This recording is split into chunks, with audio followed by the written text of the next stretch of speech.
நீங்களே நம்ம ஆள் இல்லையோன்னு எனக்கு குழப்பம். குழம்பாதீங்க, நான் உங்க ஆளே இல்ல. நான் டெல்லியில பேனா பிடிக்கிறப்போ இல்ல, மினிஸ்டருக்கு ஜால்ராவும் இல்ல. என்ன புறப்பட்டீங்களா? உட்காருங்க. நான் இன்னும் முடிக்கல. நான் கோட் சூட்டு போட்ட மாமா இல்ல. அவன் சோல்ஜர் டர்ன் பிளடி எஸ்பினாஜ் ஏஜென்ட். நீங்க யாருன்னு எனக்கு தெரியும். என்றிருந்தாலும் நீ ஒரு வேண்டாம் போட்ட விடு. எதுக்கு விடணும்?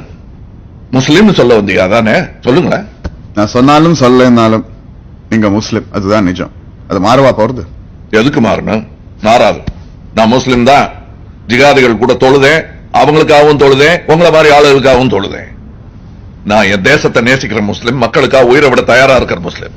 ஆனா இதே வார்த்தையை நீங்களோ உங்களுக்கு ப்ரமோஷன் கொடுத்து லண்டனுக்கு அனுப்பிச்சு வச்சாரு அந்த மினிஸ்டரோ பல்லுல நாக்கு போட்டு சொல்ல முடியுமா? 200 வருஷமா வெள்ளக்காரன் சொன்னதை 64 வருஷத்துல சொரணை காட்டின கொள்ள கூட்டத்தை சேர்ந்தவளாச்சே நீங்க. சாரி, வேத்து மதத்துக்காரங்கிறதான்னு சொல்றேன்னு நினைக்காதீங்க. நீங்க முஸ்லீமா இருந்தாலும் இதையே தான் சொல்லியிருப்பேன். எந்த மதத்தையும் சார்ந்து இருக்கிறது பாவம் இல்ல பிரதர், ஆனா தேச துரோகியா இருக்கிறது தப்பு. அது நான் இல்ல.